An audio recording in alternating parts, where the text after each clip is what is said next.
Wondering if Dr. Olivero, we can go back to you and maybe you can just talk a little bit and explain a little bit the difference between isolation and quarantine, because certainly we know quarantine is a concern on how can we really keep ourselves well mentally and physically if we are in quarantine. So can you share just a little bit about that distinction between isolation and in quarantine?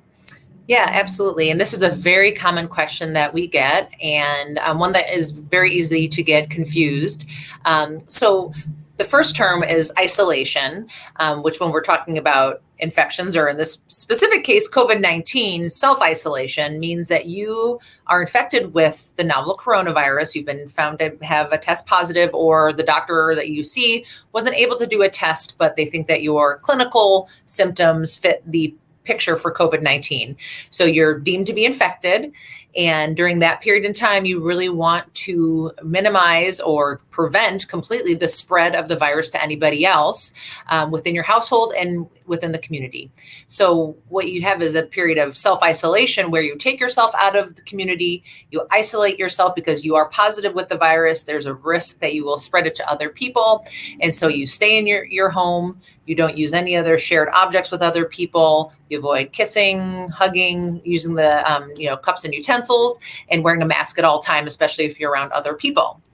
So that is actually different than quarantine, which means that you have been a close contact of somebody who was found to have COVID-19, and you now are then taking yourself out of society and quarantining yourself for a period of 14 days and monitoring for signs and symptoms of COVID-19.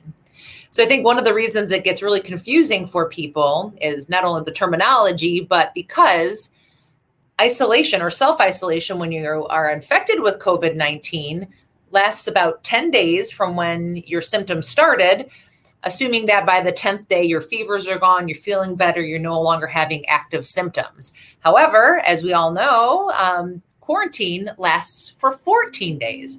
So you may wonder, well, why am I quarantining longer than somebody who actually has COVID-19?